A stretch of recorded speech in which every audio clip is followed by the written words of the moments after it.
नमस्कार दोस्तों।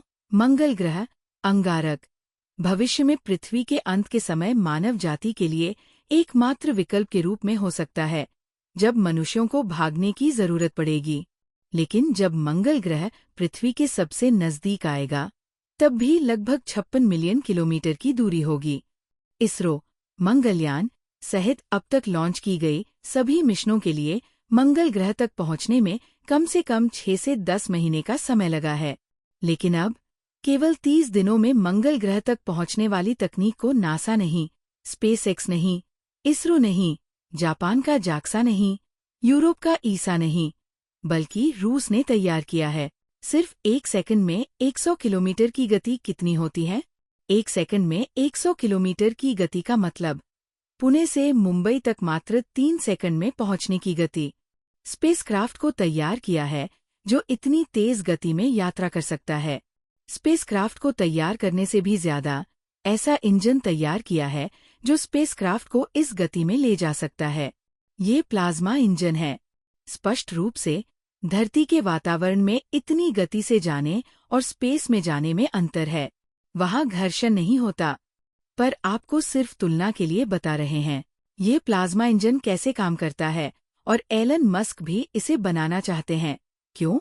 अंतरिक्ष क्षेत्र में ये इंजन कैसे क्रांतिकारी बदलाव लाएगा? इस रोचक रिपोर्ट में देखते रहें।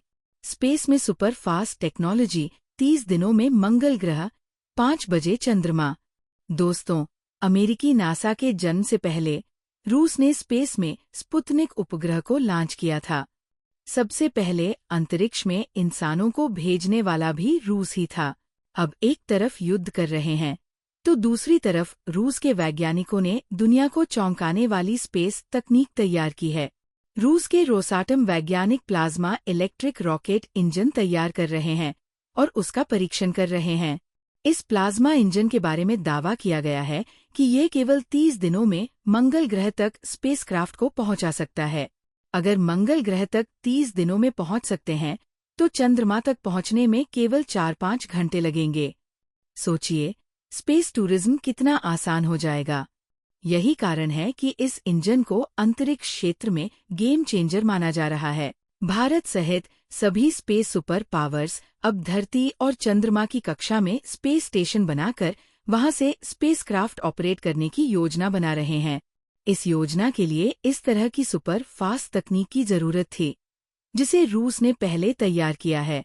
दिलचस्प बात यह है कि अब तक स्पेसक्राफ्ट्स में रॉकेट ईंधन का उपयोग किया जाता था।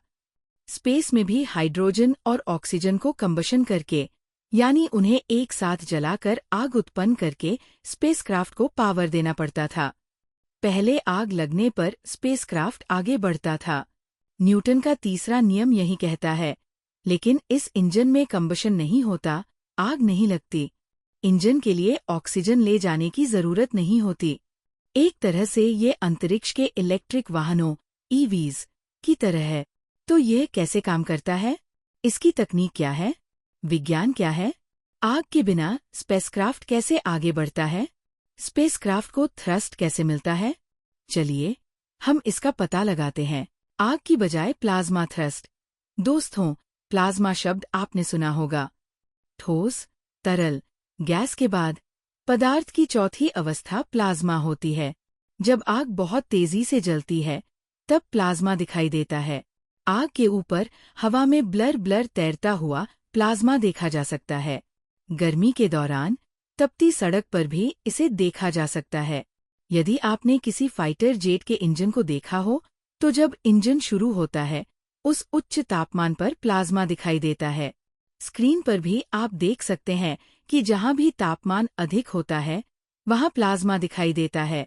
ये प्लाज्मा और कुछ नहीं, बल्कि गर्मी से सुपरचार्ज्ड हवा होती है। सामान्य तापमान पर हवा के कण चार्ज नहीं होते।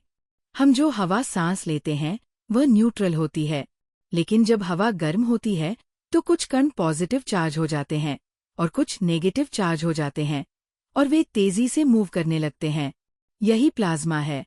प्लाज्मा इंजन में आग की बजाय यही प्लाज्मा थ्रस्ट देता है। लेकिन आग के बिना प्लाज्मा कहाँ से आता है? इसके लिए बिजली का उपयोग किया जाता है। प्लाज्मा इंजन में हाई वोल्टेज इलेक्ट्रोड्स होते हैं। रोसाटम इंजन में 300 किलोवाट के इलेक्ट्रोड्स का उपयोग किया जा रहा है। इलेक्ट्रोड्स का मतलब कंफ्यूज होने की जरूरत नहीं है। इसे इंजन में मौजूद दीवारों की तरह समझें।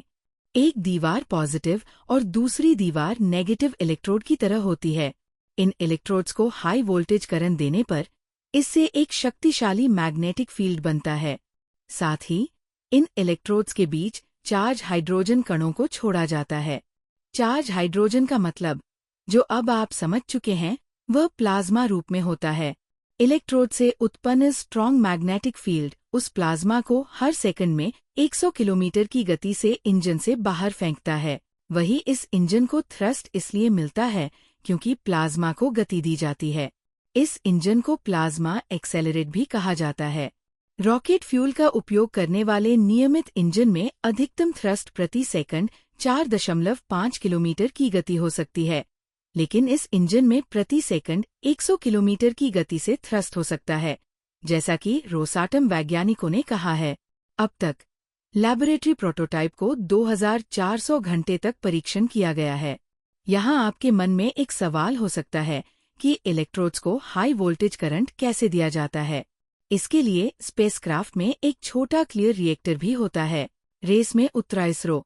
दोस्तों, इसरो भी इलेक्ट्रिक प्रोपल्शन तकनीक तैयार कर रहा है, लेकिन ये सैटेलाइट्स के थ्रस्ट सिस्टम के लिए बनाए जा रहे छोटे पैमाने के थ्रस्ट सिस्टम हैं। जापान, यूरोप और चीन भी इन थ्रस्टर्स को तैयार कर रहे हैं। अमेरिका की रॉकेट स्टार नामक कंपनी ने एक कदम आगे बढ़कर प्लाज्मा इंजन प्रोटोटाइप भी तैयार किया है, जो अब प्रोटोटाइप इंजन विकास के चरण में है। प्लाज्मा इंजन के विकास का प्रस्ताव स्पेसएक्स को भी गया था, लेकिन मस्क ने रियूजेबल रॉकेट विकास पर अधिक ध्यान केंद्रित किया, इसलिए इस दिशा में ज्यादा आगे नहीं बढ़ पाया।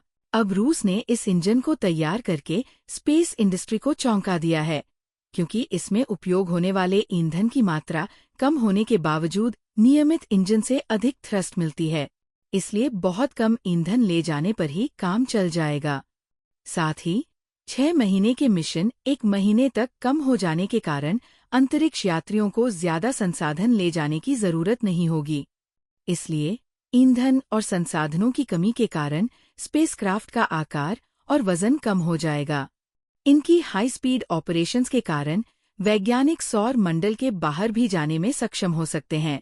फ्यूचर में अब तक मनुष्य केवल चंद्रमा तक ही गया है, सो अगले मार्स मिशन में प्लाज्मा इंजन का उपयोग होना आश्चर्यजनक नहीं होगा। वर्तमान स्थिति में ग्रहों के बीच यात्रा करना एक बड़ा साहसिक कार्य है, लेकिन भविष्य में जब मून बेस और मार्स बेस बनाए जाएंगे, तब इस तरह की टेक्नोलॉजी क्रूशल होगी। रोसाटम ने अनाउंस किया है कि 2030 तक लॉन्च के लिए इंजन तैयार हो जाएगा। इसके बाद अब उपयोग हो रहे कॉम्बशन इंजन्स की जगह प्लाज्मा इंजन्स मुख्य रूप से उपयोग होने पर कोई आश्चर्य नहीं होगा, क्योंकि पहले थॉमस अल्वा एडिसन और एल्बर्ट आइंस्टाइन ने भी कहा था कि ये फ्यूचर है, लेकिन अब तक उस आइडिया को शेप देने में सफलता नहीं मिली थी। उस कल्पना को वास्तविकता में उतारने में कठिनाई थी। अब रोसाटम ने ये कर दिखाया है। रूस ने ये टेक्नोलॉजी तैयार की है। इस तकनीक के बारे में जानने के बाद अपनी ओपिनियन को कमेंट करके बताएं। इस तरह की जानकारी में रुचि रखने वालों के साथ इसे कृपया शेयर करें। जितने ज्यादा लोग इसे देखेंगे, हमें भी इसे ब्रेक डाउन करके आप तक पहुंचाने के लिए मोटिवेशन मिलेगा। Thank you so much. फिर से मिलते रहेंगे। नमस्ते।